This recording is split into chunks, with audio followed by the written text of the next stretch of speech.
colangiografía, apareció la ecolaparoscopía, que nosotros usamos principalmente en embarazo o casos de alergia al yodo, y las imágenes por fluorescencia, que en este momento, digamos, están en desarrollo, en su infancia, digamos. Aquí vemos las imágenes de la visión crítica de seguridad. La visión crítica de seguridad deja bastante seguro al cirujano una vez que lo disecó. Pero el problema muchas veces no es el mientras tanto, digamos, hasta obtener esto. El peligro es anterior a esta obtención. Nosotros hicimos un trabajo comparativo de la técnica de la visión crítica, de la aplicabilidad, y dio alto, pero así todo hay un grupo no menor de pacientes en los cuales la cirugía sigue siendo dificultosa. Aquí voy a mechar de vez en cuando una colangiografía como para ir motivando a la gente. Aquí vemos una colecistocolangiografía. Nosotros hacemos colecistocolangiografía y debo reconocer que es por comodidad.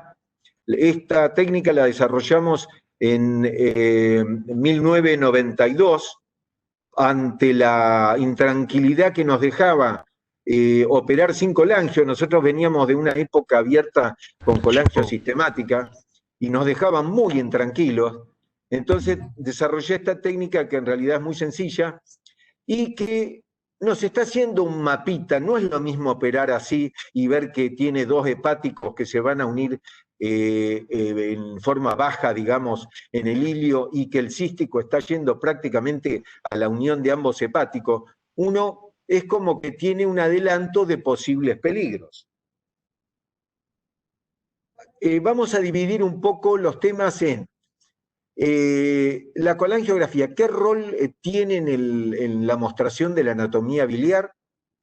En tema litigios por mala praxis, en la litiasis coledociana, cuáles son las contras, los pros, la experiencia personal, y un último comentario sobre el efecto Lindy. Acá vemos una colangiografía transística en un paciente habitual que no tenía sintomatología canalicular, y nos encontramos con un cálculo distal en colédoco que sacamos con una canastilla. Ahora bien, empecemos por evaluar el impacto de la colangiografía en la lesión de vía biliar. Para eso tenemos que buscar evidencia. La mejor evidencia, todos lo sabemos, son los ensayos clínicos. ¿Qué inconveniente tenemos en esto? Que se calcula que se requieren más de 30.000 pacientes aleatorizados para que el trabajo tenga el suficiente poder como para definir, zanjar el tema. Sin embargo, este trabajo no se ha iniciado. ¿Esto qué implica? Que nos vamos a tener que basar en estudios poblacionales que están sujetos, obviamente, a mayores riesgos que los estudios. Entonces decíamos que acá tenemos una colangiografía en una vesícula esclerotrófica y nos está dando un mapa de a dónde vamos. No es que tenemos una retracción fibrosa de todo el lecho vesicular que no sabemos bien dónde estamos. Sabemos que tenemos un buen cístico, que está dilatado, que la vesícula es chica, y cumple la función entonces de un mapa. Este trabajo es una revisión poblacional que hizo Flam de la Washington University en el 2003, que publicaron en La Llama. Ellos evaluaron la base de datos de Medicare de 7 años, del 92 al 99, con 1,5 millones de pacientes colecistectomizados, las 3/4 partes laparoscópicos, y evaluaron qué pacientes requirieron reparación de la vía biliar dentro del año de la cirugía, lo cual le dio un 0,5%, 7.911 lesiones de vía biliar. Filtraron los datos de acuerdo a si tenían colangio intraoperatoria o no tenían colangio, y vieron que si tenían colangio, la prevalencia era de 0,39%, y si no la tenían, de 0,58%, lo cual dio un riesgo relativo de 1,49 con un intervalo de confianza estrecho de 1,42 a 1,57, por lo tanto confiable. ¿Qué conclusiones sacamos de esta revisión? La primera, la más clara, que hubo un 49% más de lesiones de vía biliar en aquellos pacientes a quienes no se realizó colangiografía. La conclusión 2, cuando filtraron los datos de acuerdo al riesgo del paciente y la inexperiencia del cirujano, el riesgo aumentaba 71%. Y la conclusión 3, si filtraban los datos de los cirujanos colangiografistas, a aquellos casos que hicieron sin colangio intraoperatoria, la lesión de vía biliar se acercaba al resto de los cirujanos. Es decir, con esto intentaban descartar que no fuera que los que hacían colangio eran los cirujanos más hábiles. Aquí tenemos otra colangio intraoperatoria de un paciente que se presenta con ictericia y cólico coleociano, y bueno, tenemos un mapa más o menos de la complejidad con litiasis prácticamente en toda la vía biliar, intra y extrahepática. Esta segunda revisión es de Van Damme, de Holanda, del 2011, junta los 6 mayores estudios poblacionales con más de 10.000 pacientes cada uno, en los cuales se comparó el uso y el no uso de la colangiografía.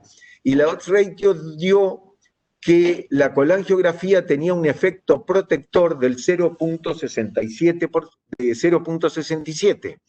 Este es el forest plot que muestra el efecto protector de la colangiografía. Vemos los gráficos de los diferentes trabajos de los 6 que componen el estudio, y abajo de todo estamos viendo aquí el rombo que muestra la sumatoria de los pacientes, y que claramente tiene la colangiografía intraoperatoria un efecto protector. Como conclusión de ese trabajo, la colangio conlleva una disminución del riesgo de lesión de vía biliar del 33%. Aquí vemos otra colangiografía intraoperatoria en un paciente con ictericia, hacemos una colecistocolangiografía y ya estamos viendo qué nos espera. Uno, de alguna manera, le está dando un mapa interesante del problema en el cual se está metiendo. Pasemos a los aspectos médico-legales de la lesión de vía biliar y veamos esta revisión de Kapor, en donde plantea que en el Reino Unido 7 de cada 1.000 colecistectomías termina en causas judiciales, con 65% de resultados desfavorables y un valor promedio de reparación al paciente de $65.000. En Holanda, 8 de cada 1.000 colecistectomizados van a presentar causas judiciales, pero Holanda tiene un tribunal superior que filtra los procesos y solo 18% prosperaron, con un valor promedio de $11.000. En Estados Unidos el 86% de los veredictos son desfavorables, con un valor cercano a los promedio cercano a los $500.000. En Alemania, el 57% de los veredictos fueron desfavorables, y el factor común de los diferentes litigios es el retraso en el diagnóstico cuando se hace en el posoperatorio. Aquí tenemos otra colangio que nos está mostrando claramente que no tenemos que ir a buscar el cístico porque no hay cístico. Y es un dato que siempre es bueno saberlo de antemano. Es fácil buscar o encontrar trabajos que evalúen y que tengan, significación en cuanto a las lesiones de vía biliar. Acá vemos, lo elegí por ser un trabajo argentino del Hospital Italiano, sobre 11.400 colecistectomías, hubo 20 lesiones de vía biliar. Es muy difícil con esos números conjeturar demasiado. Sin embargo, podemos ver que en el 95% de los pacientes isocolangio, que 18 se detectaron en el intraoperatorio, y que las que no se detectaron en el intraoperatorio es porque no filtraban y se atribuyen a caída de escara alejada, y lo más importante, no hubo litigios. Acá tenemos otra colecistocolangiografía en donde me imagino que ustedes podrán ver hacia abajo, hacia el trocar de 10, que nos encontramos frente a una fístula colecisto-duodenal. Todos pequeños datos que hacen a la seguridad del procedimiento. El tercer punto es el tema de la litiosis coledociana. La colangiografía en realidad se desarrolló como arma para el diagnóstico y tratamiento de la litiasis. No tanto por el tema de lesión de vía biliar, porque antes solo existían las manos y la palpación.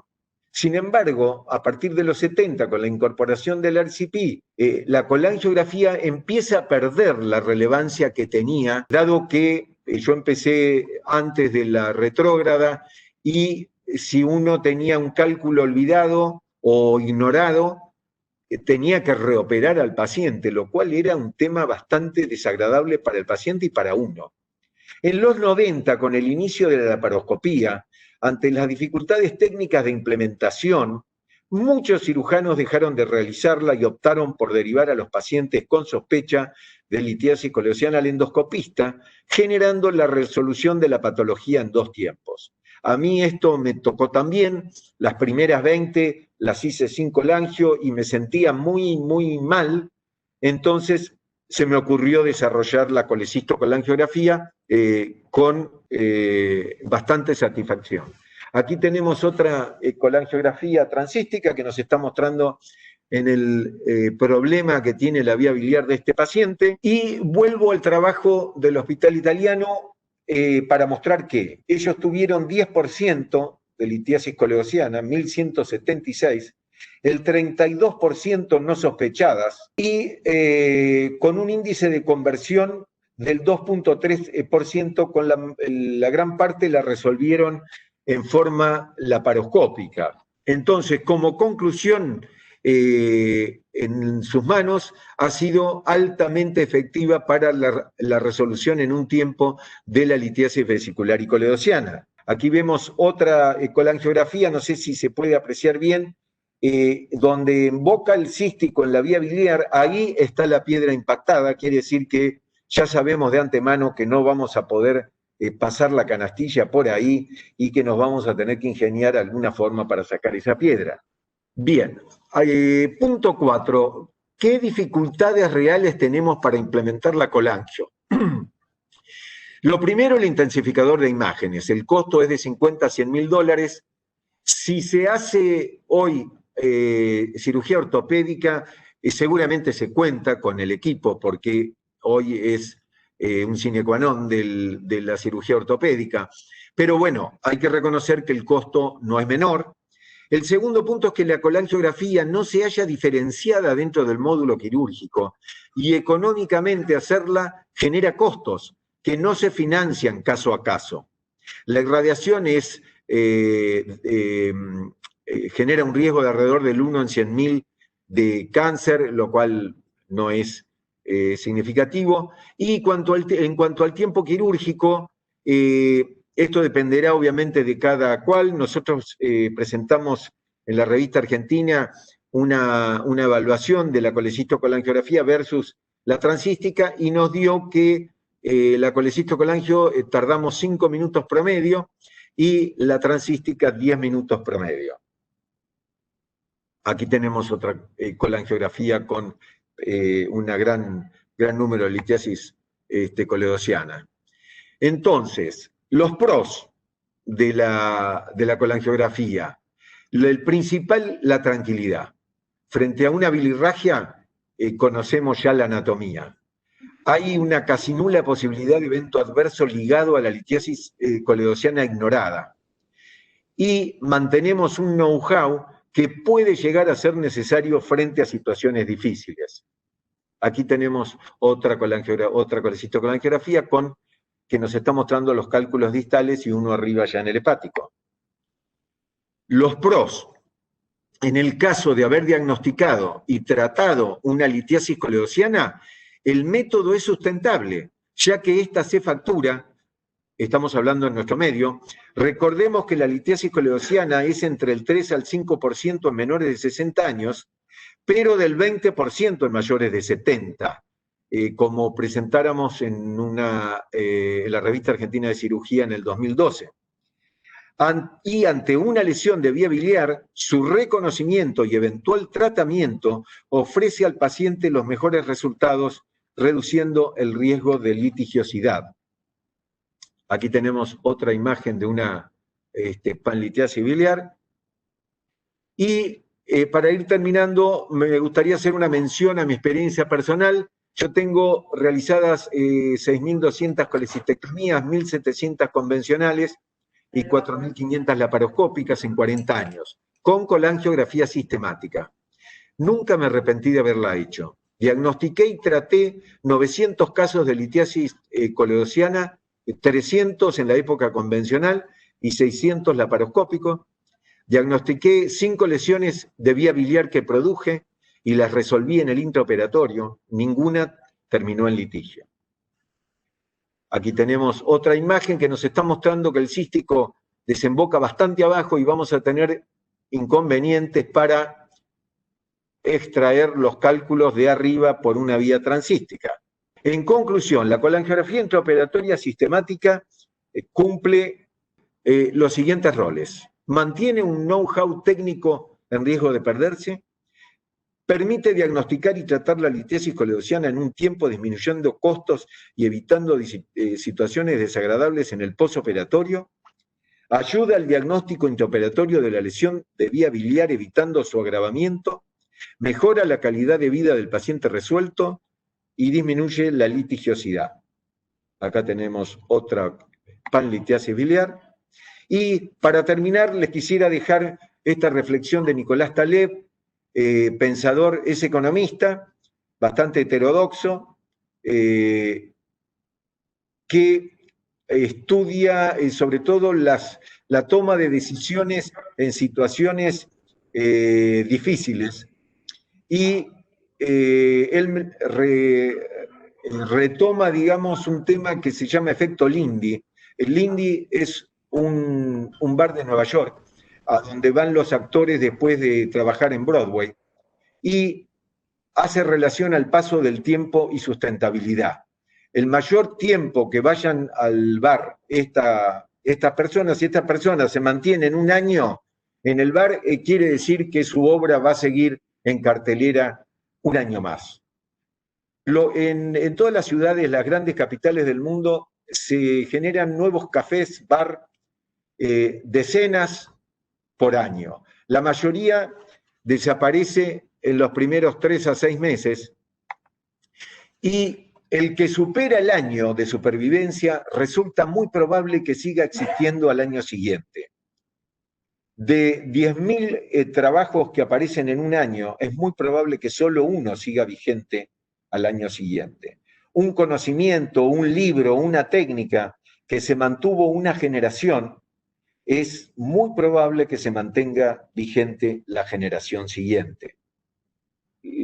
Esta era la última diapositiva, les agradezco mucho y pasamos entonces a la presentación del doctor Mariano Jiménez. Bueno, primero, un placer estar acá y poder tener este debate. Aparte, tenerlo con Miguel es un placer mayor, primero porque nos conocemos, somos amigos hace más tiempo que el que uno le gustaría acordar porque revela edad. Y por otra parte, porque claramente es uno de los cirujanos que respeto, porque toda su vida se ha dedicado a trabajar, a formar gente, a organizar cosas, realmente una persona fenomenal. Miguel sabe que yo pienso distinto, voy a tratar de defender con toda mi fuerza, desde el punto de vista académico, la postura que yo defiendo. Y esto es importante, sobre todo, primero, me encanta que haya tanta gente que se haya sumado a este debate. Y creo que es importante que los jóvenes sepan que dos personas pueden pensar diferente desde un punto de vista médico, pueden debatir, por ahí pueden debatir fuertemente, pero no por eso dejan de reconocer sus valores y no por eso se van a pelear, ni mucho menos. Entonces, está bien el tema de poder debatir en medicina. Es una cosa que a veces lo hemos olvidado, sobre todo en Argentina, y creo que tenemos que retomarlo. Los cambios, así como el efecto límite, muy interesante lo que dijo Miguel, también es cierto que los cambios vienen, y los cambios vienen y están, y uno puede acompañarlos, puede moldearlos, puede mejorarlos, pero no puede pararlos. Es como un río que va por la montaña, que uno podrá poner las manos y algo podrá retener, pero el agua se le va a escurrir entre las manos. Cuando empezó la cirugía laparoscópica, en el año 91, los primeros papers importantes, me acuerdo cuando publicó Petruccieri su experiencia sobre cirugía laparoscópica y el futuro de cirugía laparoscópica, el mismo año, en una revista muy importante, la revista de nuestra sociedad, de la HPV, sale un trabajo de Georges Terblanche, una persona con una experiencia muy, muy grande, acerca de la peligrosidad del nuevo procedimiento. Entonces, ya realmente es una piedra fundadora o era una innovación peligrosa. O sea que los cambios vienen, hay gente que los apoya, gente que no los apoya, y después el tiempo dirá si realmente sirven o no. Hay ciertas cosas, a ver, un bife de chorizo, un Malbec, es argentino, o sea, después podemos ver otros lados que se hacen, etcétera, y muy bien, etcétera, pero esto es argentino. También es argentino Mirici. Y uno dice, bueno, y hablar algo en contra aparentemente de lo que Mirici dijo en 1930. Bueno, yo estoy convencido que si Mirici viviera hoy, con todas las tecnologías, con todas las posibilidades que hay para tratar, todas las nuevas imágenes, todos los procedimientos para hacer si uno tiene algún inconveniente y no puede resolverlo durante la cirugía, etcétera.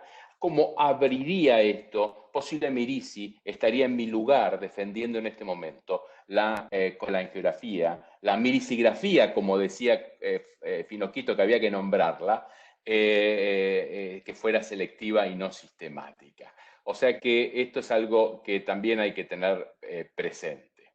Entonces, ¿en qué se va a basar mi charla? Mi charla, que espero sea muy corta, se va a basar principalmente en 4 trabajos que tuve el placer y el honor de participar. 3 son consensos. Uno es un Delphi Consensus donde estuvo gente como el Steven Strasberg, Horacio Asbun, bueno, gente bastante conocida en general, sobre lesión quirúrgica y colecistectomía segura. La otra es unas recomendaciones de cirugía laparoscópica segura del IRCAD, donde estuvo Guacabayasi, Nicolás de Martín, de Lamagne, Marescó, Olivier Subran, o sea, gente que, Patrick Pesó, gente que ha trabajado mucho sobre esto durante mucho tiempo, y también se habla de colangiografía interoperatoria. Y las guías de Tokio, el 2018, donde también es el tercer consenso que yo me voy a basar, donde, bueno, ustedes saben, toda la gente que estuvo involucrada en las guías de Tokio 2018. Y por último, un trabajo que voy a citar un par de veces, que es una encuesta que hicimos con nuestro grupo de trabajo de DAICIM hace un par de años sobre visión crítica de seguridad y la seguridad que da y la relación con colangiografía, etc. Y uno primero debe preguntarse, ¿qué está pasando en el mundo? O sea, ¿la gente hace o no hace la colangiografía sistemática? Bueno, cuando uno ve una serie tal vez más importante de 2017 del grupo que une el grupo japonés, coreano y de Taiwán, observa que colangiografía sistemática en el Asia lo hacen en menos del 20%, alrededor, digamos, del 20% de los casos. Pero uno dice, son asiáticos, está lejos, no le vamos a dar bolilla. Yo le diría que después del virus podemos decir de que el que esté lejos después puede estar cerca rápidamente, pero digamos, no le damos mucha bolilla porque es lejos. Entonces tenemos trabajos más cerca, trabajos europeos, por ejemplo, ingleses, donde ellos demuestran que hacen colangiografía sistemática, que lo llaman de rutina, en el 24%. Volvemos alrededor de ese 24% de colangiografía sistemática. Acá hay un tema muy interesante que dicen rutinario. Por definición, rutinario es lo que se hace sin pensar. Yo me lavo los dientes a la mañana, ni estoy pensando, me estoy lavando los dientes a la mañana, pues automático. Bueno, es bueno que los cirujanos hagamos todo pensando, no sin pensar. O sea que las cosas rutinarias no son del todo buenas. ¿Qué pasa en Estados Unidos? Más cerca todavía. En Estados Unidos, según el consenso de SAGES y una serie de trabajos de centros académicos, vemos que se hace en forma sistemática entre un 15 y un 17% de los cirujanos en Estados Unidos hacen la colangiografía sistemática. Entonces uno puede decir, bueno, en el mundo pareciera ser que la inmensa mayoría no hace la colangiografía sistemática. Pero está bien, nosotros vivimos en la Argentina. ¿Qué pasa en la Argentina? Bueno, hicimos una encuesta en redes sociales el fin de semana y el lunes.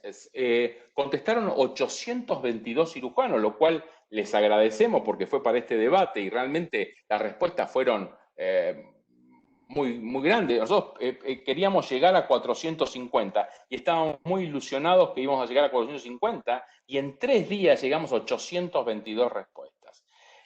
Lo que es interesante, que el 71% dijo que lo hacía en forma selectiva, el 21%, casi 22% en forma sistemática y el 6% no lo hacía nunca. Entonces uno dice, a la marosca, pareciera ser que en Argentina es como en todo el mundo, que el 71% la hace en forma selectiva y solo el 21 o 22% la hace en forma sistemática. El primer tema que uno podría decirse es, Mariano, esta encuesta no tiene ningún valor porque es por redes sociales y las redes sociales es para contar lo que hiciste el fin de semana y es para decir tonterías, etc. Cuidado. La cosa está cambiando y las redes sociales no son para esto. Pero como sé que podrían decírmelo, voy a citar los números de una encuesta que tenemos publicado con nuestro grupo en PubMed, que está hecho con toda la rigurosidad científica. Recuerden estos valores y ahora vamos a ver los valores de hace 2 años en el trabajo científico. Son exactamente iguales. Son 71% la hacen selectiva, 6% no lo hacen nunca y 23% lo hacen de forma sistemática. O sea que podemos decir que estos números, por el trabajo científico más lo que tenemos de las redes sociales, son los valores reales de la Argentina.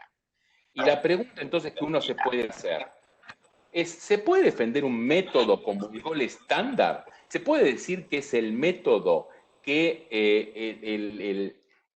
la gente está haciendo de generación en generación y por eso hay que mantenerlo? Es el efecto cafetería que decía Miguel, cuando lo hace menos del 25% de los cirujanos. Podemos decir que incluso con el tiempo pareciera que cada vez esa brecha se va más. Entonces claramente hay algo que no está en el tema. Es así que nosotros podemos decir que como un péndulo hay un grupo que dice que hay que hacerlo siempre, hay un grupo que dice que no hay que hacerlo nunca, y lo que yo voy a defender esta noche es que hay que hacerlo a veces, en forma selectiva, con criterio. Alguien una vez me dijo, en cirugía como en el amor, ni siempre ni nunca. Bueno, esto es lo que le voy a decir. Esta charla que yo voy a dar no es para el 70%, es para el 30% que hace sistemática aún hoy o que no hace nunca aún hoy. Es a ellos a los que me voy a dirigir. Entonces, dice, bueno, fenómeno, pero nosotros queremos, los que defienden sistemática, lo defienden principalmente, acá me agregó una séptima interesante, Miguel, que la podemos hablar después, que es la parte legal. Yo tengo mis dudas con respecto a eso de que la colangio te evite un juicio, porque es la lesión la que produce el juicio y no la colangio no. Y si hiciste, le hiciste. Y si haces ciertas cosas como yo les voy a contar, te vas a dar cuenta en el mismo momento o al poco tiempo, hagas o no hagas colangio. ¿Por qué hacerla sistemática? Dice, por evitar una lesión quirúrgica o para evitar que esta sea más grave. Fue muy claro en esto Miguel. Para detectar litiasis insospechada, también fue muy claro Miguel en esto. Porque como no es cara y no produce complicaciones, entonces hagámosla. A veces hay mucha gente que dice para enseñar a los más jóvenes cómo calcular el conducto cístico, etcétera. Y por último, porque en literatura pareciera que no es clara en apoyar o no la colangiografía selectiva. Me voy a dedicar a estos 6 puntos rápidamente. Primer punto. Para evitar una lesión quirúrgica. Obviamente, si sabemos que en Estados Unidos solamente se hacen 750.000 colecilectomías por año, esto es una diapositiva que me la ha prestado el doctor Jacques Marescot y Bernard Delamagne. 750.000 colecilectomías por año en Estados Unidos. Hay un 0,3, unos 2.500 lesiones por año. Si nosotros tomamos el aeropuerto de Heathrow, que tiene, cuando funciona sin COVID, tiene este número de vuelos por día, esto significaría que se estrellarían 4 aviones por día. Entonces uno se pregunta claramente, ¿usted tomaría un avión con estos datos? Bueno, en ese contexto, si uno lo lleva a lesión quirúrgica, y ella dice, sí, hagamos cualquier cosa con tratar de disminuir la lesión quirúrgica. El problema es que, y por otra parte, en una parte de la encuesta que hicimos nosotros, en el trabajo que les conté antes, el 44% de los cirujanos nos comentó que por lo menos había tenido una lesión quirúrgica en su vida. O sea que podemos decir que la mitad de los cirujanos han tenido una lesión quirúrgica en su vida. Entonces, en este contexto, claramente hay que hacer algo para evitarlo. Sí, el tema es que la colangiografía, aún en anatomías como esta, per se no disminuye la lesión quirúrgica. Fíjense, el trabajo de Flum, yo no me voy a dedicar, porque es un trabajo del 2003, es un trabajo que en realidad es estadístico, que está referido a otros temas y que una subparte del trabajo de Flum está dirigido a la colangiografía. Ha sido sumamente criticado porque ha tomado datos así de 1.500.000 pacientes, etcétera, pero retrospectivo, etcétera. Pero entonces me voy a dedicar más a un dato que es el dato que más se utiliza hoy, que es el del grupo de Torkins, que es la población sueca, que tiene obligatoriedad de tener que decir todo lo que hacen en litiasis vesicular, si tienen una lesión, etcétera, y decirlo al Estado, y como son suecos lo hacen, pues si esa ley estuviera en Argentina, no sé, pero allá encima lo cumplen. Entonces ellos hacen un primer paper, y ese primer paper da la impresión de que la colangiografía, incluso para ellos mismos, la colangiografía es realmente útil y disminuye la posibilidad de lesión quirúrgica y disminuye los efectos de esta lesión quirúrgica, del efecto digamos, devastador que podría tener esta lesión quirúrgica en la población general. Lo que es interesante es que el mismo grupo, con los mismos datos, 3 años después hace un nuevo paper y dicen, ojo, lo estuvimos pensando mejor, estuvimos viendo mejor nuestros propios números. Y lo que observamos, que cuando la gente hacía la colangiografía o tenía una intención de hacerla, y eso hoy lo llamamos, en cierta manera, visión crítica de seguridad, porque uno va a ver la zona antes de andar cortando, etcétera, los pacientes tenían el mismo resultado exitoso. Por lo tanto, ellos mismos dicen, ojo, lo importante es siempre que se pueda hacer la visión crítica de seguridad. Ese es el nuevo gold estándar, no la colangiografía sistemática. Ahora bien, uno puede decir, la lesión quirúrgica en un estudio no randomizado, porque no hay, ya vamos a hablar un poco de eso, lo que habló Miguel, sino tal vez en el estudio más serio, que es el estudio de Jennifer Zeng, de Harvard. Ellos observaron que los que la hacían sistemáticamente tuvieron 0,25 y que los que lo hacían selectiva tuvieron 0,26. Por lo tanto, ellos concluyen en su trabajo de Harvard que hacer una colangiografía intraoperatoria sistemática no disminuye la tasa de lesión quirúrgica, pero sí está asociado con aumento de costos, pero eso lo vamos a ver después. Este trabajo es el trabajo que citaba Miguel, y totalmente cierto. Este trabajo lo que dice es que para hacer un randomizado necesitarías 30.000 pacientes, y eso es un lío.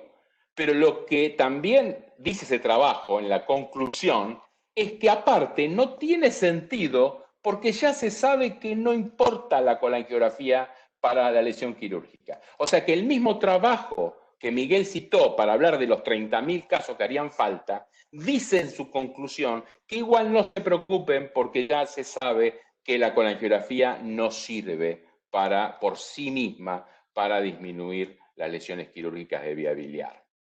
Ahora, en este Delphi Consensus que les conté, que yo tuve el placer de participar con un montón de otras personas de diferentes partes del mundo, en una parte muy interesante analiza cuáles son los errores de malinterpretación y se ve que cuando ¿qué pasa? Es cuando piensa que es el cístico, pero es la vía biliar, que piensa cuando es el cístico, pero es el hepático común, que piensa cuando es el cístico, es el hepático derecho. Lo interesante de esto es que cuando se hizo colangiografía intraoperatoria, solamente clarificó en el 21, en el 32 y en el 12%. ¿Qué significa esto? Que la identificación del landmark, otras cosas que yo le voy a decir durante la charla, tienen un valor que sumado tiene mucho más que la colangiografía. Sí es cierto que cuando la cosa está peluda, hay que hacer la colangiografía. Yo no estoy diciendo que no hay que hacerla más. Yo creo, lo que le digo es que hay que hacerla con inteligencia. Hay que decidir cuándo. Pero bueno, dijo Miguel que también trabajos argentinos. Yo voy a citar un trabajo argentino y una actualización que le pedí al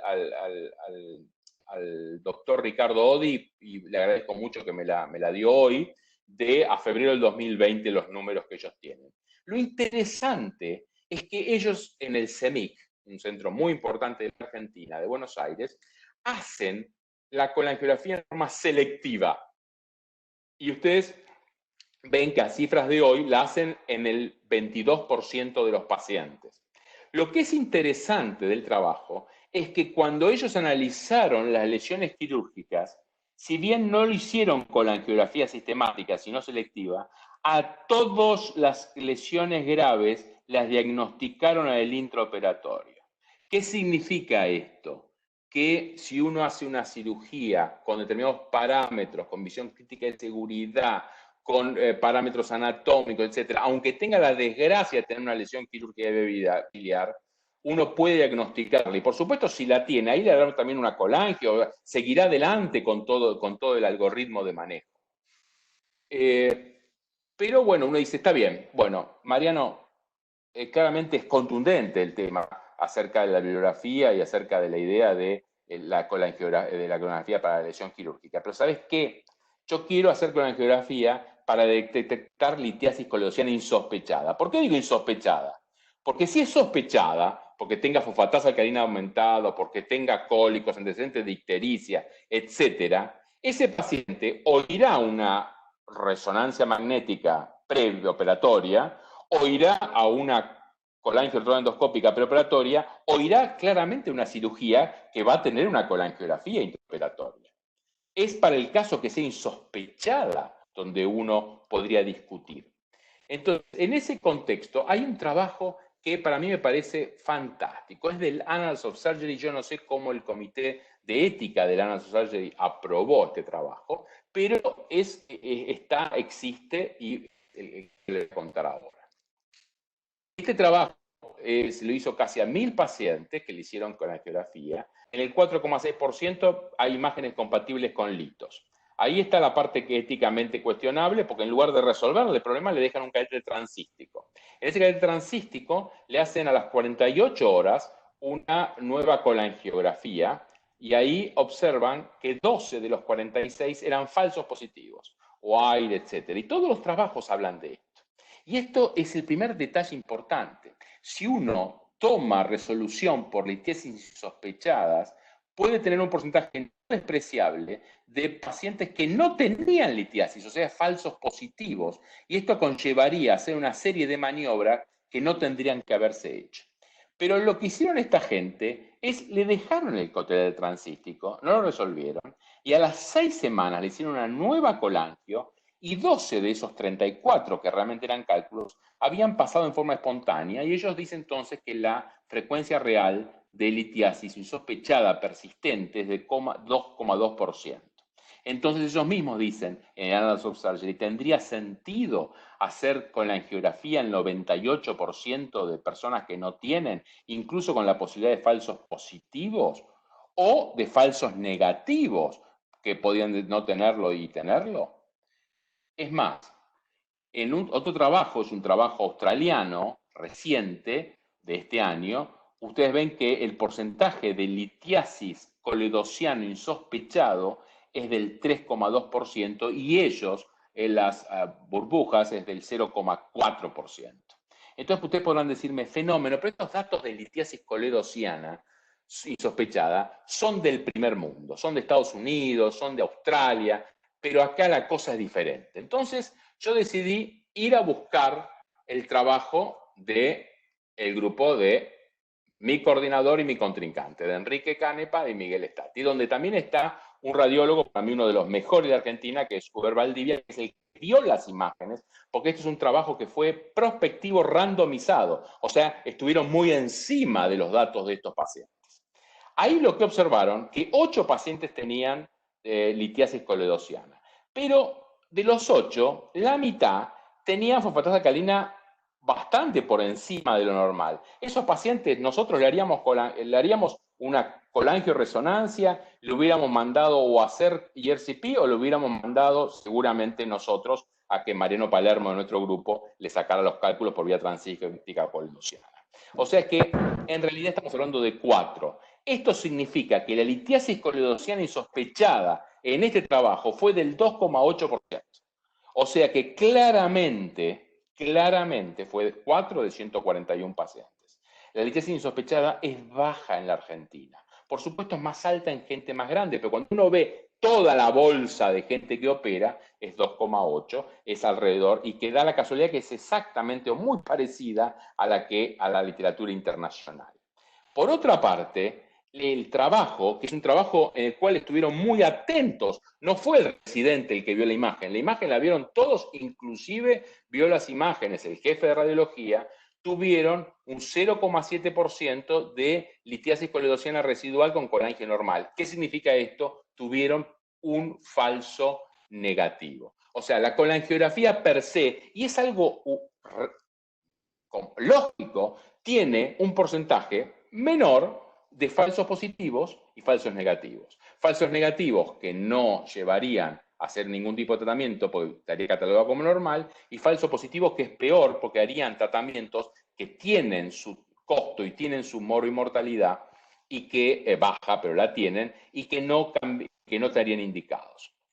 Pero lo más importante de todo es que cuando uno ve qué está pasando en el mundo en los últimos 20 años de la cirugía laparoscópica, uno ve que la resolución laparoscópica o abierta de litiasis coledociana tiende a desaparecer, es cada vez menor. ¿Esto me gusta a mí? Por supuesto que no. ¿Esto lo hacemos nosotros? Por supuesto que no. Como les dije antes, si nosotros tenemos un paciente con sospecha de litiasis coledociana, lo operamos y lo resolvemos todo en un acto operatorio, porque creemos que hay que hacerlo así. Pero no es lo que pasa. No es lo que pasa. En Estados Unidos, por lo menos, datos de Argentina no tengo, pero mi feeling es que pasa lo mismo, es que los cirujanos, si tienen litiasis coledociana sospechada, lo mandan al endoscopista y después lo operan de cirugía laparoscópica. Entonces, la conclusión de esto, que es el análisis de toda la serie, de todos los números, de toda la serie de Estados Unidos, es que si no cambia esto, va a tender a desaparecer. Entonces, estamos haciendo diagnóstico de algo que en general no vamos a tratar. Entonces, la frecuencia de litigios insospechados es baja, por supuesto es variable por país y acceso al sistema de salud, no es lo mismo un sistema privado que un sistema público en la Argentina. Hacer un procedimiento de diagnóstico con más del 95% de resultados negativos es impráctico. Existen los falsos positivos y negativos, como les dije, y cada vez menos centros realizan procedimientos intraoperatorios. Por lo que en general no cambia mucho la conducta. Entonces, yo le diría que para esto tampoco tiene sentido hacerlo sistemática. Después se dice que porque no es cara y al ser sencilla no lleva complicaciones. Fíjense, vuelvo al trabajo de Harvard, al trabajo de Jennifer Seng y de Mark Callery, donde ellos observan que en un número importante de pacientes, si bien no hubo diferencia en lesión de vía biliar, sí hubo mayor tasa de complicaciones intrahospitalarias en el grupo donde se lo hizo rutinario. La diferencia fue muy poca, pero como el número de pacientes analizados era muy alto, dio significativa 0,04. Entonces, ¿qué significa con esto? Que sí tiene un costo, tiene un porcentaje de complicaciones. ¿Por qué? Porque es lógico, es muy bajo, pero cualquier procedimiento que uno haga, sobre todo cuando lo hace transístico, lo va a tener. Miguel Stati lo hace principalmente, o le gusta mucho hacerlo transvesicular. Él dice, y lo tiene demostrado en sus papers, que no aumenta la cantidad de litiasis coledociana que tiene, pero una de la contra internacional que tiene la idea de hacerlo la a través de la vesícula es que uno aumenta la presión y podría, algún cálculo, si es pequeño sobre todo, pasar a la vía biliar. Es un riesgo teórico, pero como tal existiría. Entonces, uno dice, pero está bien, y el costo no sale nada. Primero es lo que dijo Miguel, que estuvo fantástico y que habla muy bien de él, porque es muy serio, que dice, el problema está que nadie lo paga esto.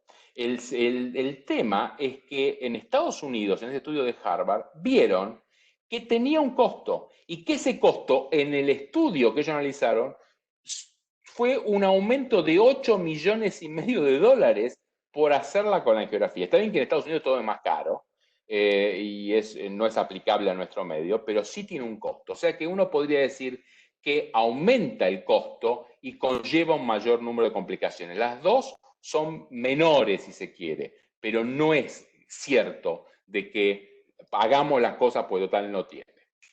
Después viene el tema que para mí es la peor, la que por suerte Miguel no la dijo, porque a mí es la que me pone mal. No, lo hacemos para enseñar a canular el conducto cístico a los jóvenes cirujanos. Primero, hay un tema interesante. En el trabajo de Seyes, trabajo muy importante de una sociedad muy importante americana, observaron que el 17% hacía la colangiografía en forma rutinaria. Pero lo interesante es que cuando tuvieron que hacerla, el 67% la hizo en forma confortable sin ningún problema. ¿Por qué? Porque uno puede aprender estas cosas hoy en simuladores, no en el paciente. Fíjense que en trabajos americanos solamente el 22% de los centros universitarios hacen en forma sistemática. O sea que hoy nos está enseñando con esto. Hoy para aprender a canular un cístico, a tratar una vía biliar, a meterse a través del transcístico, está la simulación, que es perfecta, y ustedes pueden después de ir a hacer esto en el paciente. Lo importante es que aprender en un paciente no solo es en el 2020 antiético, sino que no es rentable económicamente. Por lo tanto, las técnicas deben aprenderse y practicarse en centros de simulación y entrenamiento. Y luego, una vez que se sepan, no hace falta aprender a hacer un procedimiento. Estoy terminando. El último punto es porque la literatura no es clara en apoyar o no la colangiografía. Yo les digo que la literatura sí es clara. La literatura claramente es contundente acerca de que hoy es la visión crítica de seguridad. Y que la coronografía debe ser selectiva. No que no debe hacerse, debe ser selectiva. Por eso, ¿cuándo hay que hacerla? Bueno, en nuestro estudio fue muy interesante. Nosotros preguntamos a los cirujanos si hacían ellos la visión crítica de seguridad durante el procedimiento. El 83% dijo que sí. Fantástico. Pero cuando les preguntamos qué era la visión crítica de seguridad, solamente el 22% contestó correctamente. La gente dice que hace algo y no sabe lo que es.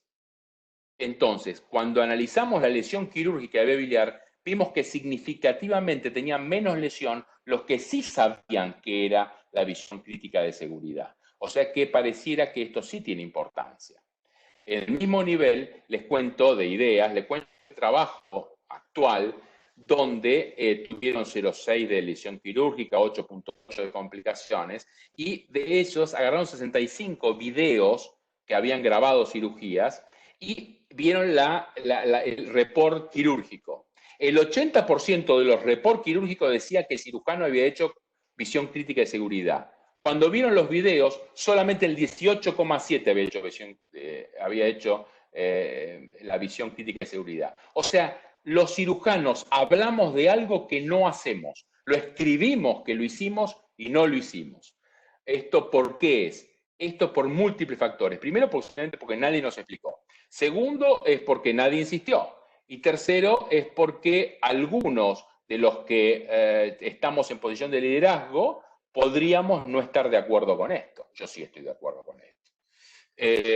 Fíjense, en una presentación sobre un trabajo del IRCAD y del Hospital Civil, donde trabajamos en Estrasburgo, Bernard Delamagne hizo un trabajo que es muy interesante y con muy pocos pacientes. Fíjense cómo no hace falta tener mucha estructura, a veces hace falta tener ideas.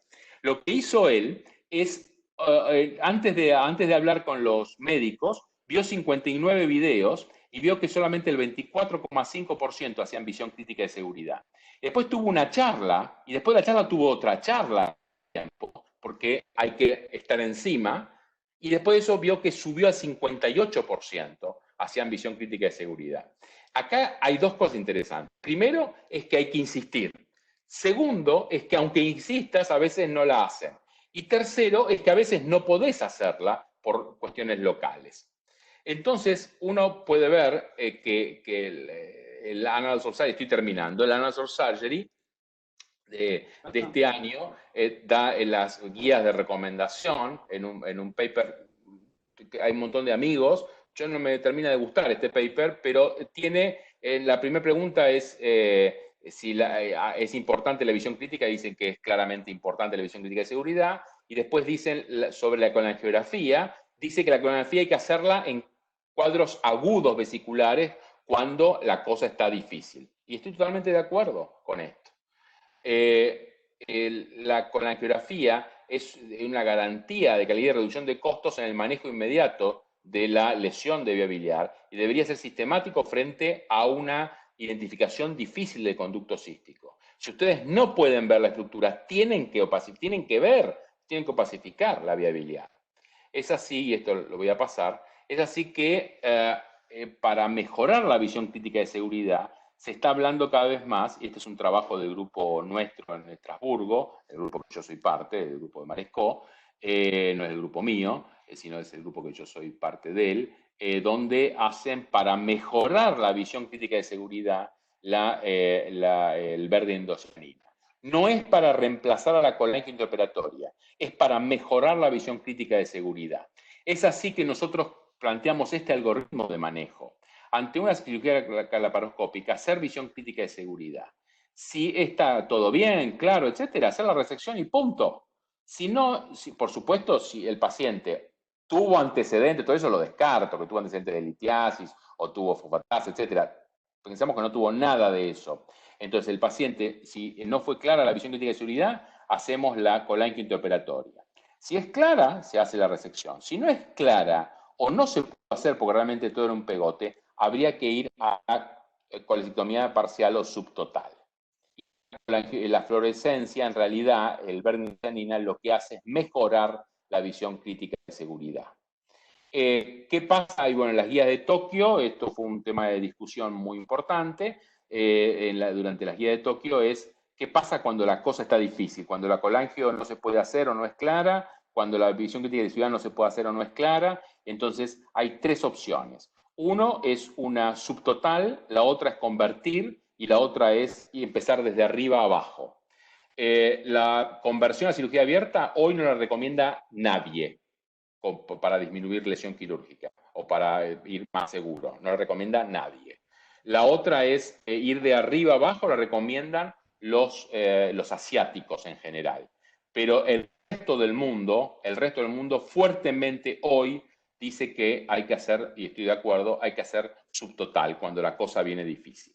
Es así que para terminar, termino con esta diapositiva, que es el algoritmo, es si el riesgo es normal, hacemos visión crítica de seguridad, si podemos con verde endocianina, en Estrasburgo lo hacemos así, se hace la cirugía, la colectomía laparoscópica, si está todo bien. Si no es claro o es imposible, colangio intraoperatorio, si está bien, laparoscopía, colectomía, y si no es claro o es imposible, colectomía subtotal. Y en casos donde realmente sea un desastre todo, se puede hacer inclusive una colecistostomía laparoscópica, pero esto realmente es infrecuente. Para los que tienen alto riesgo hay una serie de otras cosas, pero no es el motivo de mi charla de hoy.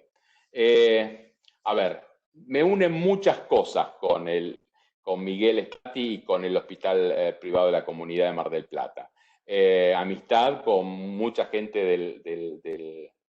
del hospital, me unen que algunos residentes que han sido fellows después con nosotros, o sea que son muchos años y me encanta estar acá discutiendo todo esto. Bueno, muchas gracias.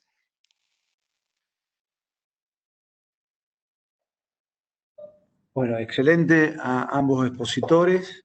Creo que cada uno defendió muy bien su rol y presentó sus opiniones y sus conductas habituales, que es importante, ¿no? Decir lo que uno hace verdaderamente y no solamente decir lo que está escrito. ¿Defendemos alguno? No, habilitamos el chat. Yo limitaría las preguntas antes, porque si no, vamos a discutir entre nosotros dos. No, obvio, no. En el chat hay varias opiniones a favor, en contra de una y otra, pero en general hay algo que comentan acá, por ejemplo, no llego a ver quién es, pero dice precisamente porque la visión crítica de seguridad solo se obtiene en el 25% de los casos, hay que hacer colangio intraoperatoria sistemática. No, perdón. Por ahí yo no fui en mi exposición. Bajo ningún concepto. La visión crítica de seguridad, los trabajos que lo han hecho en forma arreglada, en forma de ir a buscarlo, etcétera, cuando se hace se puede encontrar en el 70-80% de los casos. Lo que yo dije es que lo hacían en el 25%. ¿Por qué? Porque dicen que lo hacen y no lo hacen. Entonces, espero que quede claro esta diferencia. No. La visión crítica de seguridad se puede hacer en muchos pacientes si se busca hacerla. Bien, otro comentario. En la Argentina la incidencia de lesión es mayor que en lo reportado en la literatura internacional.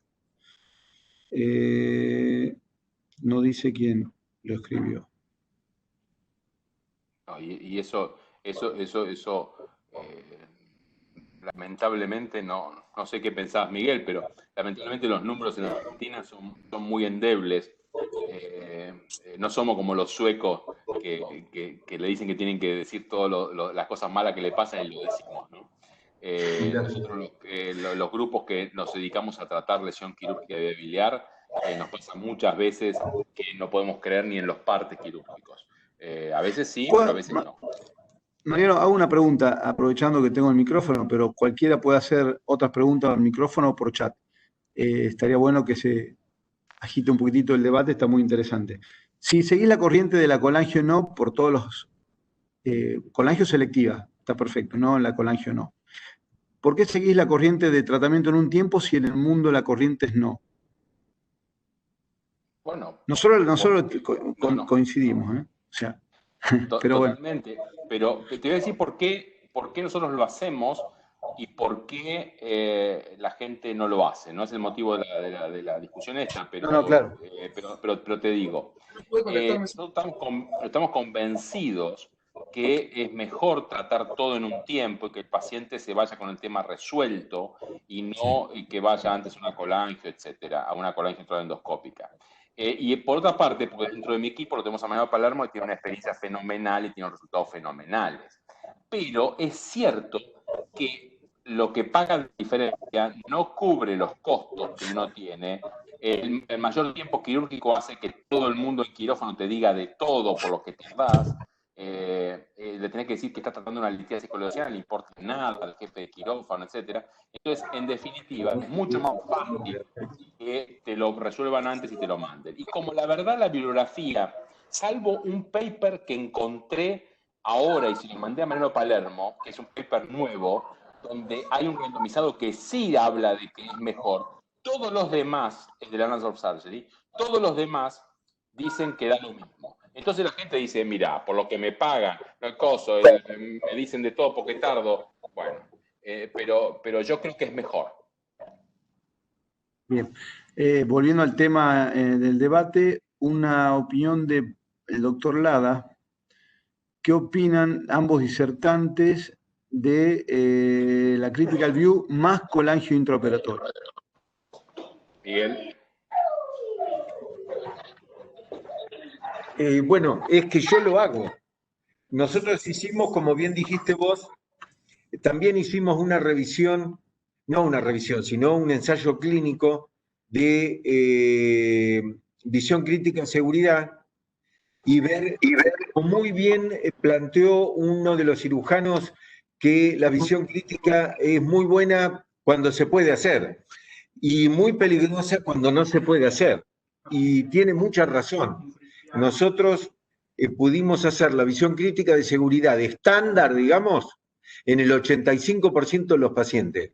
Pero en el resto, para llegar casi al... Hay uno que no lo pudimos hacer, creo, uno, me parece en 100, un caso que no pudimos hacer, o dos, pero que no me acuerdo ahora, no quiero mentir.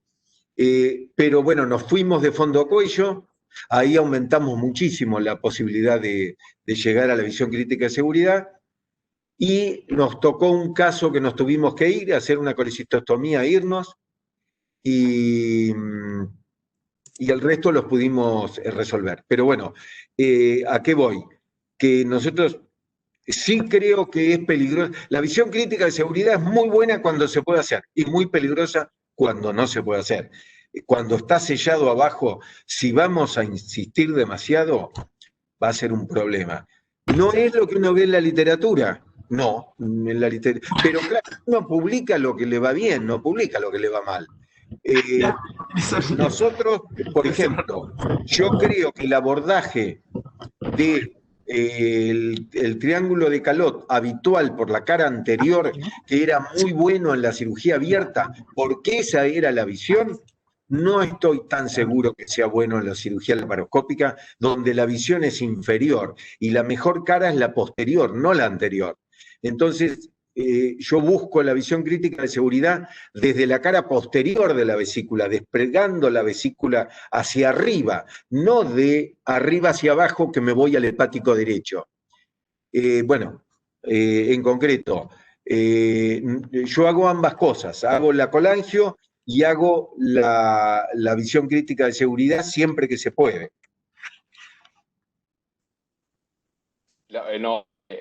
Contándole a Paul, yo creo que, a ver, voy a decir lo que dijo Miguel, lo voy a decir defendiendo, lo mismo que él dijo, pero defendiendo la postura mía. Si el 85% de las veces pudo hacer visión crítica de seguridad, significa que en el 15% de las veces no pudo.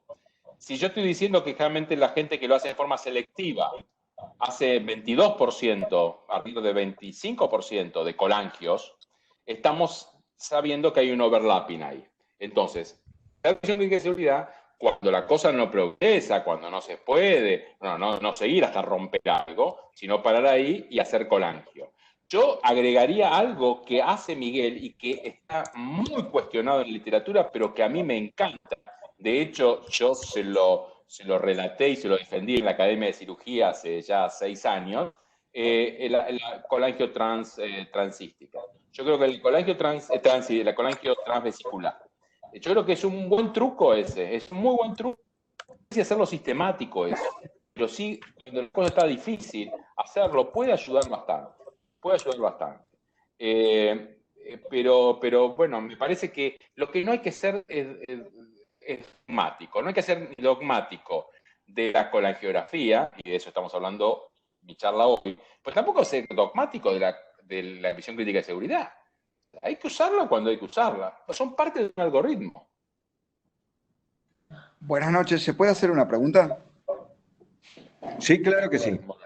Hola, Rodrigo Sí, Maroni. claro que sí. Preséntese, doctor, por favor. Sí, buenas noches, Rodrigo Maroni desde Salta. Un gusto, doctor.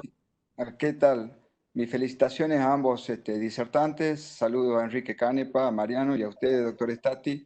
Muy claras Muchas gracias. muy claras ambas exposiciones. Yo lo que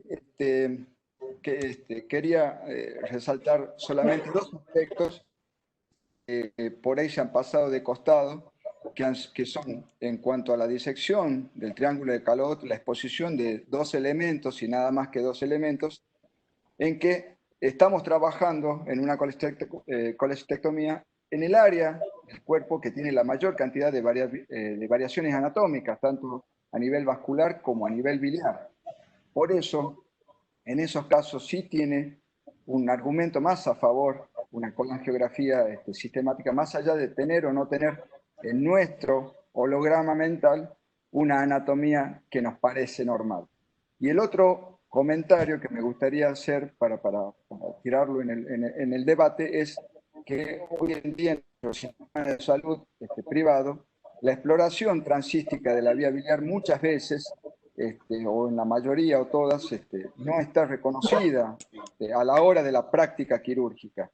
Yo creo que cuando eso se logre homologar, va a tener otro resultado y no vamos a recurrir tantos a los endoscopistas para solucionarnos un eventual problema de litiasis coledociana. Quisiera el comentario de ambos para ver en cuanto a las posibilidades de variaciones anatómicas y en cuanto al trabajo que hace el cirujano evitando una ulterior práctica como es la endoscopía y la papilotomía endoscópica. No sé si fui claro. Todos los... Juan Mariano. Empiezo yo, Miguel. A ver, todos los consensos internacionales, todos, absolutamente todos, dicen que la visión crítica de seguridad te disminuye todos los problemas y justamente, así como no hay nada concreto que la colangiografía disminuya la lesión quirúrgica biliar, sí hay que la visión crítica de seguridad aparentemente sí la disminuye. O sea que lo que vos decís es interesante, pero no es lo que dicen todos los consensos publicados. Entonces, bueno, está bien, puede ser todo tonto menos nosotros, pero la idea es que posiblemente no. Por otra parte, yo te voy a contar la historia. Yo vengo de una escuela donde había que hacer la colangiografía sistemática. Después, cuando fui jefe en el hospital universitario, hacíamos la colangiografía intraoperatoria. ¿Y sabes cuándo cambié?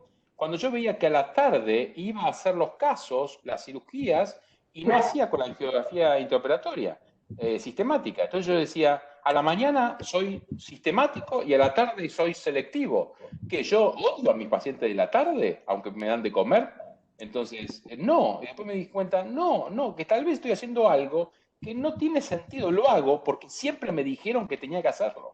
Lo hago porque me dijeron que si no lo hacía estaba mal. Y la verdad es que no es así. O sea, la verdad que no es así. Yo me acuerdo cuando era... Los golpes de la vida me sacaron el dogmatismo a patadas. Cuando yo era dogmático, me acuerdo cuando los del británico al principio empezaron, fueron los primeros en Argentina diciendo que había que hacerlo selectivo, no había sistemático.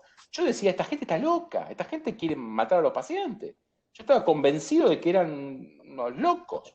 Y ahora me doy cuenta que, de esta manera, el loco era yo por no tener la apertura de decir que tal vez existe la posibilidad de que hay otras posibilidades.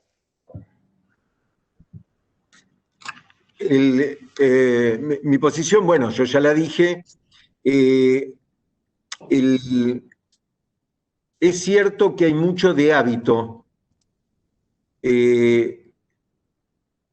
acá hay mucha cuestión personal, ¿cierto? Yo lo respeto mucho a Mariano en su visión de los consensos internacionales, pero uno ve que en su lugar hay una realidad que muchas veces no es la internacional. No cambio lo que me va bien. No me va mal con la colangio, ya he hecho, supongamos, no estoy de acuerdo con el fanatismo, en eso estoy de acuerdo con Mariano. Yo me gusta hacer la colangiografía siempre que se puede, no quiere decir que le voy a pinchar la vía biliar al paciente porque si no la puedo hacer transística, no lo voy a hacer. Pero me conformo con un 95% de positividad o 90% de positividad. No, si veo que la vía biliar es fina, que el cístico es fino y que es todo normal, no insisto. Un cístico muy finito, voy a hacer macana. No me gusta hacer macana. Pero la colangiografía me deja tranquilo, sin fanatismo, sin intentar a ultranza. Primero. Segundo, la litiasis coledociana, nosotros el trabajo ese que hicimos es en la época actual, digamos, ¿cierto? Históricamente yo tengo alrededor de un 18% de litiasis coledociana. En general la mitad son asintomáticas, es decir, más o menos un 9% asintomáticas. ¿Pero por qué? Porque la población mía promedio era 70 años. Y no es lo mismo hablar de, en general, en todo el mundo, los ancianos los tienen aparte, no entran en las estadísticas. Entonces uno está viendo la población que se ve en una clínica común. Población activa, no jubilada, menor de 60 años, promedio 32 años. Esa gente tiene 3% de posibilidad de litiasis vesicular coledociana, 1,5% asintomática y no diagnosticable. Es decir, que en ese grupo uno puede ser, si quiere, selectivo. Pero bueno, insisto, lo hago para mi tranquilidad, porque me deja tranquilo, primero. Segundo, con respecto a la facturación, sí, por supuesto, es un trabajo de zapa. A mí me costó conseguir facturarlo, pero nosotros ya hace 20 años que lo facturamos y se factura más o menos como una colecistectomía laparoscópica. Es decir, como si fueran 2 colecistectomías laparoscópicas. Nosotros lo facturamos y lo conseguimos. Una pregunta. Hola. Hola. ¿Puedo hacer una pregunta? Hola. Sí, doctor Orlando, sí lo escuchamos. ¿Le trabaste el micrófono o él se lo trabó? Trabaste el micrófono, Orlando. Activá el micrófono. Bien. Lo activaste de nuevo. ¿Ahora? Ahora bien. Perfecto. ¿Cómo te va, Estati? ¿Cómo le va? Un gusto. ¿Cómo están ustedes? Un Buenas gusto, noches. muy bien, Orlando. Con vos, Estati. Yo no lo conozco a Mariano Jiménez, ¿de acuerdo? 100%. 100%. No me niegues, Orlando, no me niegues, que sos amigo. Muy lindo. Pero ¿saben qué? Hay un punto que me gustaría remarcarlo. La colangiografía no solamente demuestra la mirisigrafía, la patología de la litiasis. Hay que tener mucho cuidado con la papila, porque los pacientes que uno los ve, los que hacemos colangios retrógradas, y nos envían a los pacientes con patología de la papila, ya sea por patología benigna o maligna, cuando uno revisa la colangiografía, se da cuenta que la imagen en colita de chancho, que no afloja con el antifamódico, es un tumor de la papila que es bastante frecuente. Así que no nos concentremos solamente en la colangiografía, en observar la litiasis vesicular, sino en observar la papila, que también es importante y que nos darían un punto muy importante para dar un diagnóstico muy temprano en esta patología. El resto estoy totalmente de acuerdo, pero bueno, a mí no me gusta comer asado con Coca-Cola, disculpe. ¿Qué quiere que les diga? Yo cuando como asado tomo vino. Y voy a seguir tomando vino, estate con vos, y cuando vengas de aquí te voy a volver a invitar, así que no hay problema. ¿A mí no me vas a invitar más? No, bueno. ¿Se podría opinar? Sí, se podría opinar. Luis Poggi de Lima, Perú. Oh, Luis. Sí, doctor Poggi, lo escuchamos.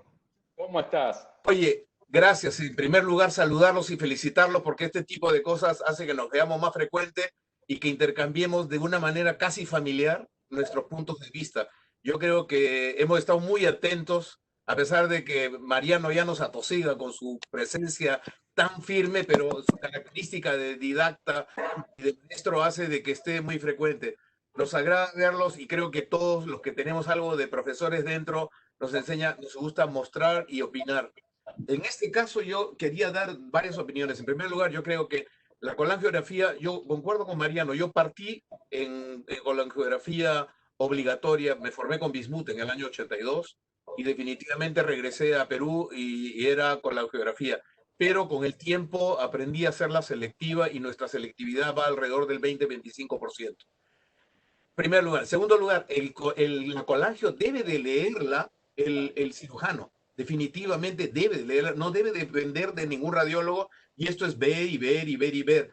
Concuerdo con el doctor Orlando que habló hace un momento en que hay que aprender a conocer la papila, porque la papila tiene un movimiento que es espectacular, pero ese movimiento tiene una danza conocida para nosotros, y eso nos hace aprender a maliciar si hay alguna lesión a nivel de la ampolla de Vater, y no estar haciendo diagnóstico de pseudolitiasis por un espasmo mal hecho. Y al decir colangio, nos referimos, creo todos, a colangiografía con intensificador de imagen, es decir, con fluoroscopía en forma activa, porque es muy diferente eso a lo que hicimos en los años 70 de Alacecho, que es totalmente diferente. El otro factor es, si nosotros hacemos un estudio de esto, es porque tenemos varias cosas que hacer.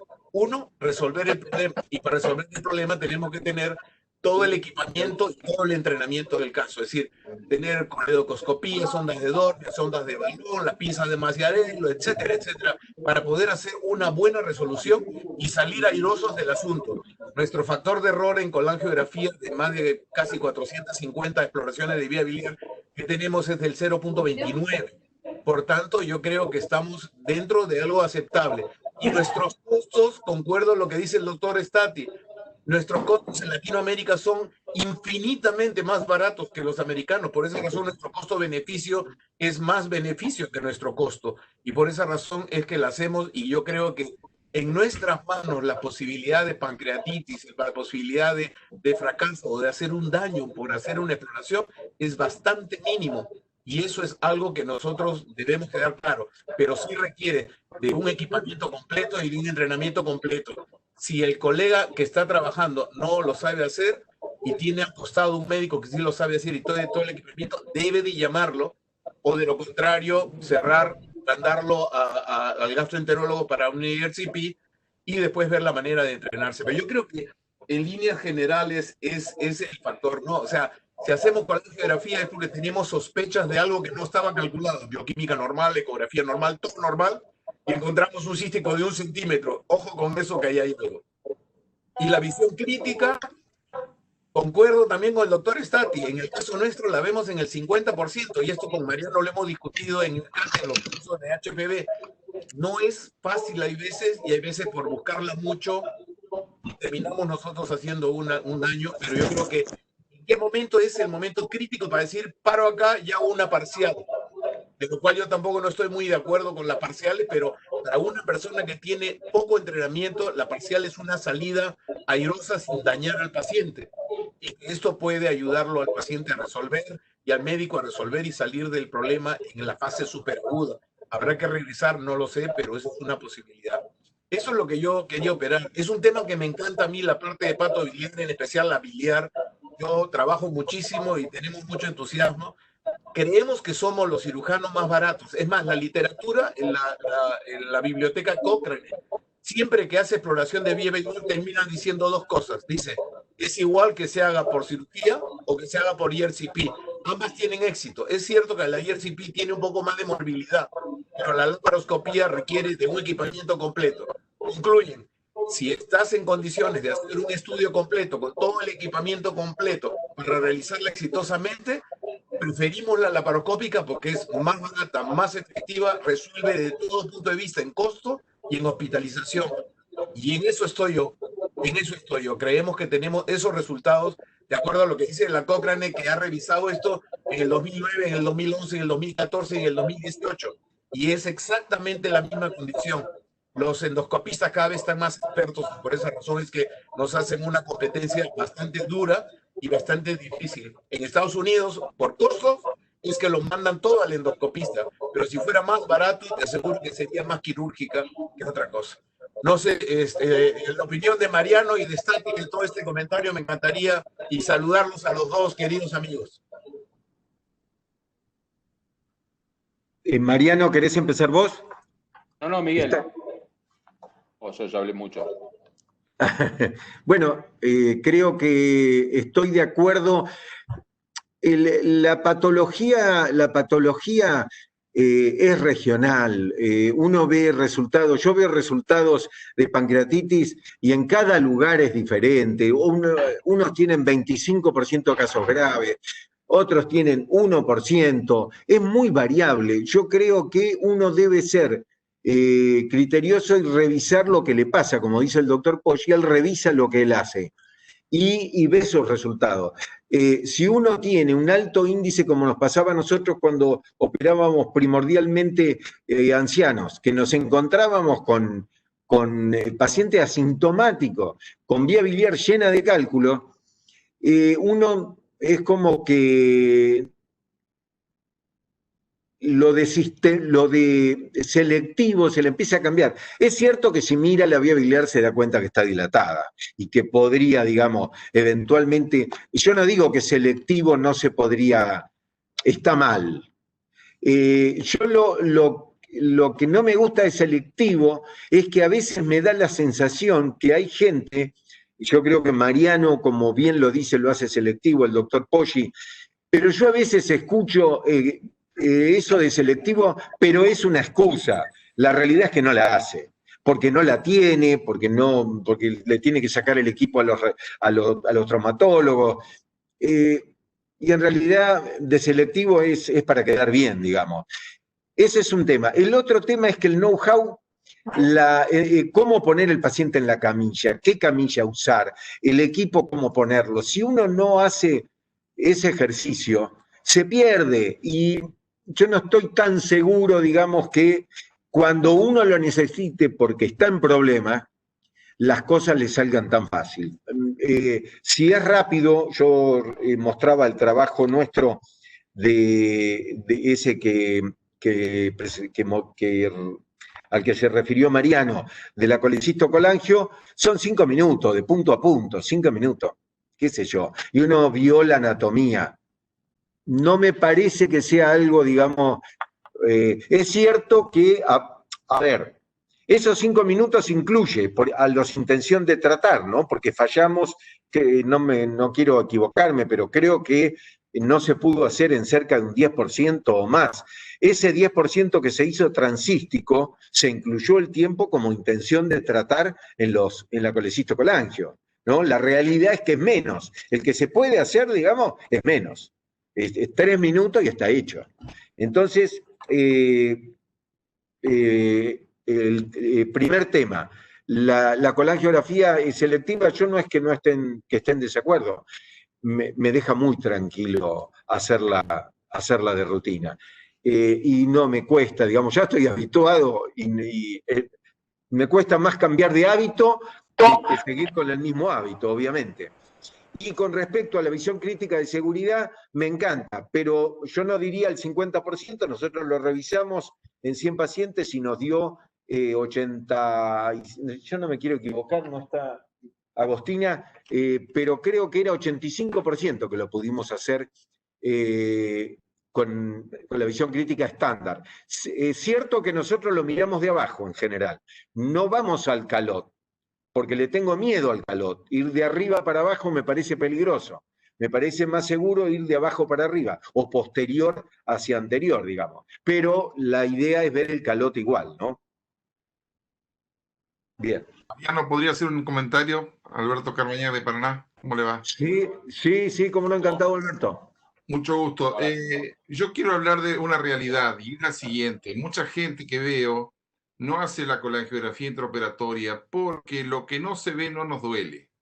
Entonces, hacer una colangiografía intraoperatoria puede mostrar litiasis vesiculares, coledocianas, y cuando uno no ve algo probablemente se quede tranquilo y se va a dormir a su casa tranquilo. Aparte hay otra cuestión y es el hecho de que mucha gente encara una cirugía con un tiempo estimado de cirugía y si encuentra una litiasis coledociana, se le viene abajo su esquema de tiempo programado. Esas son cosas y verdades que no se dicen, porque queda mal que alguien diga que yo programé una cirugía para 1 hora y después se me fueron 2 o 3 horas en una cirugía, y todos nos hemos enojado cuando pensábamos que la vesícula era sencilla y terminó siendo recontra difícil y tardamos más tiempo. Mucha gente no hace colangiografía intraoperatoria precisamente por esos motivos, porque les va a demorar tiempo, porque por ahí encuentran algo que no lo van a querer resolver, porque se les va a complicar el día, y es una verdad que no se dice y no, nadie la va a decir en un trabajo tampoco, por supuesto, porque queda mal. Eso nada más. Gracias, Alberto. Creo que sí, que es una realidad también que, a ver, a quien no puede facturar, y voy a hacer una reflexión, a narrar, digamos, lo que me contó un cirujano belga, que no está en el sistema.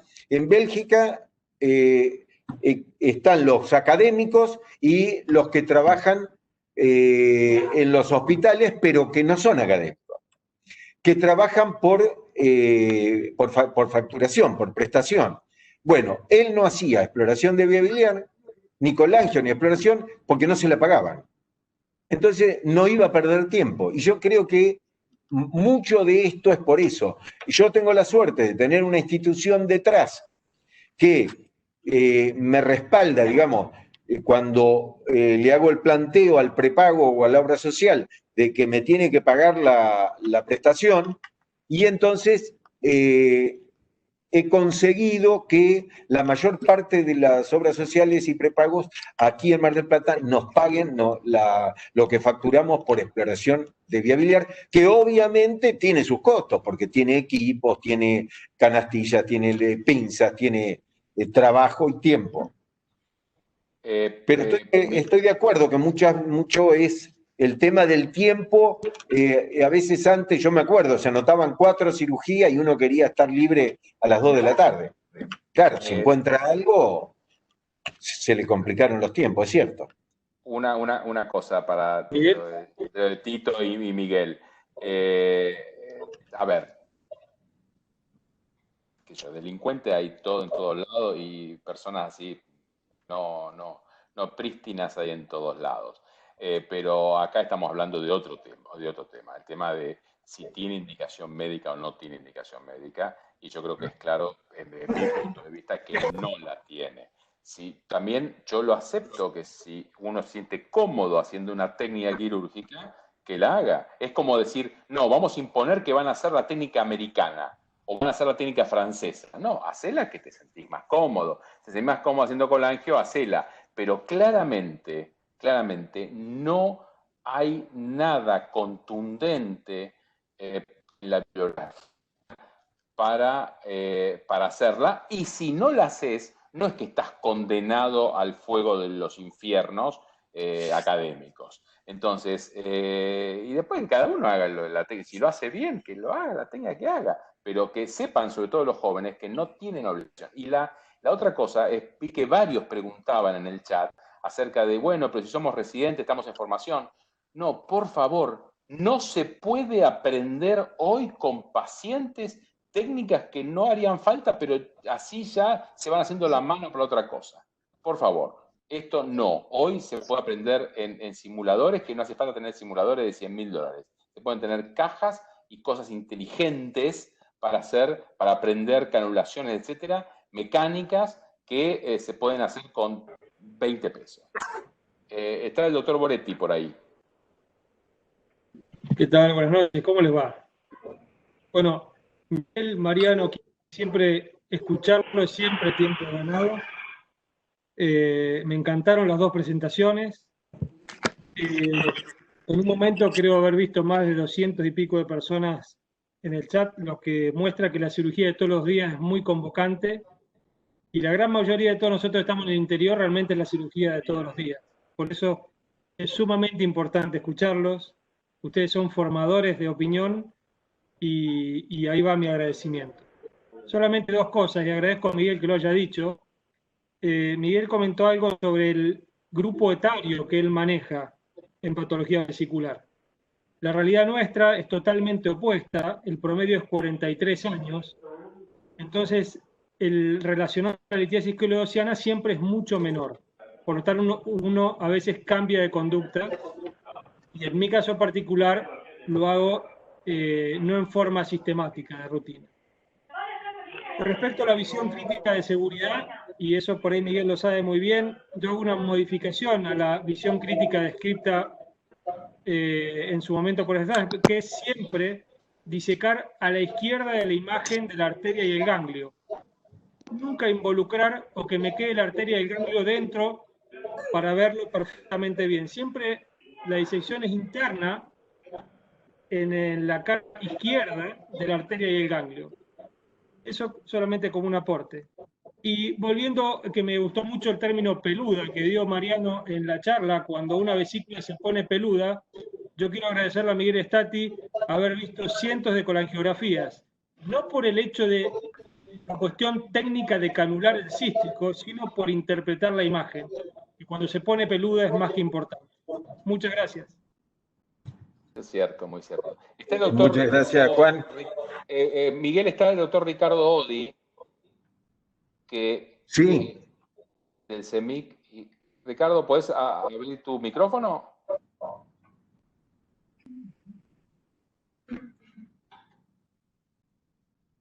No sé, se ve que no puede abrirlo. Bueno. Muy bien.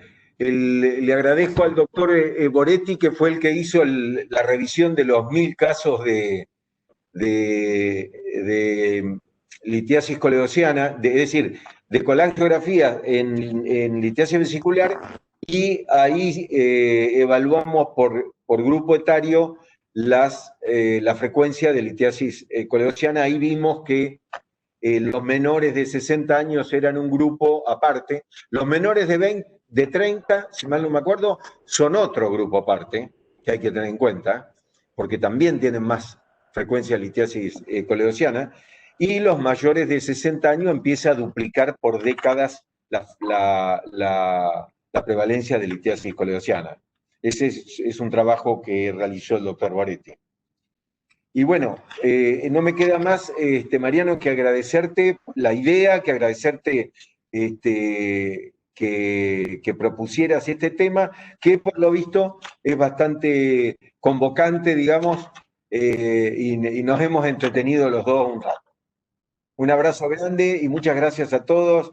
Un saludo grande, Priscila, que te estoy viendo ahí en la pantalla, y que sigas muy bien en Chile.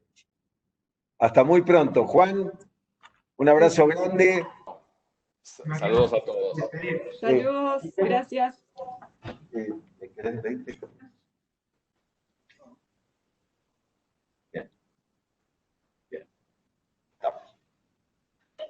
Muchas gracias. Bien. Muy bueno. Sí. Vamos a cerrarlo. Qué bueno. Alejandro, ¿estás ahí? ¿Tenés bloqueado el micrófono, Alejandro? Ahora sí. Te lo bloqueaste de nuevo. Ahora sí. Alejandro, ¿qué decís? ¿Cómo andás? Bien, Miguel, bien. Hola, ¿me escuchás?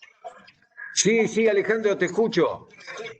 Miguel, un gusto de escucharte, y bueno, y también al doctor Jiménez, porque creo que estas cosas siguen vigentes, más a los que estamos en el interior, y que no lo hacemos sistemáticamente.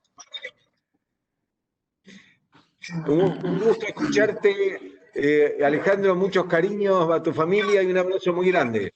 Igualmente, Miguel, para vos y los tuyos. Saludos allá a toda la gente. Muchas gracias, Alejandro, gracias. Nos vemos. Nos vemos. Jorge, ¿quería decir algo? Te estamos viendo. Jorge, ¿querías comentar algo? Doctor Moscardi, ¿escucha? Sí, hola. Sí, te estaba viendo en la pantalla y no sé si querías comentar algo, Ariel. ¿Cómo están, Miguel? Aprovecho para saludarte a vos, a Enrique, a Mariano. ¿Me escuchan bien? Sí, te escuchamos bien, Ariel. Bueno, no, yo simplemente, Mariano sabe que yo soy defensor de la colangiografía intraoperatoria sistemática, pero que en realidad debo confesar que es un sistemático a media, porque claramente si yo tengo una litiasis úrica, una vía biliar fina, estoy en el medio privado donde el paciente está estudiado con una ecografía reciente, un laboratorio reciente, y el cístico es fino, yo no voy a insistir en canularlo porque puedo yo cometer una lesión de la vía biliar justamente por intentar forzar la indicación. Por lo tanto, según eso, yo sería el selectivo más que sistemático. Pero debo decir que a mí lo que me asusta es que la gente vaya, o el cirujano vaya a hacer una colecistectomía ya con la idea de no hacer colangiografía. Eso es lo que me asusta. Y que muchas veces yo he visto que realmente a los cirujanos que no están habituados a hacer colangiografía les cuesta el know-how, la sistemática, la preparación. Y además he visto también ir a operar colecistectomías sin poner el paciente en la posición o girando la camilla para que el pie quede excéntrico de la camilla. O sea, que si en el medio de la cirugía querés hacer una colangiografía es imposible. Entonces yo creo que uno debe ir con la idea de hacer colangiografía y si después la anatomía, la clínica y demás te permite pensar en que no es necesario, bueno, ahí sí, esa es mi opinión, pero yo voy siempre con la idea de hacer colangiografía. Yo estoy de acuerdo en esto que decís le tengo miedo, el mismo miedo que decís vos, le tengo miedo a eso de que lo hago selectivo, no lo hago nunca. El día que la quieras hacer, porque la necesites, no te va a ir tan bien. Yo creo que si uno tiene el hábito permanentemente, prende el equipo, lo calibra, pone el paciente, la camilla, y te va a ir bien. Y te va a ir bien. Y si, como decís vos, si no la necesitas, no la usás. Pero digamos, lo que pasa es que nosotros, como hacemos, o por lo menos yo, como hago colangio, antes de nada, es muy difícil, no me fijo en el cístico o eso porque ya la hice, ¿no? Porque es muy fácil, digamos, es muy difícil canular un cístico fino y muy fácil pinchar un globo, ¿no? Porque la vesícula es un globo, agarrás, la pinchás. Entonces, no sé, yo no veo razón para cambiar, independientemente de, bueno, que lo que se plantee. Me parece que nos da todo.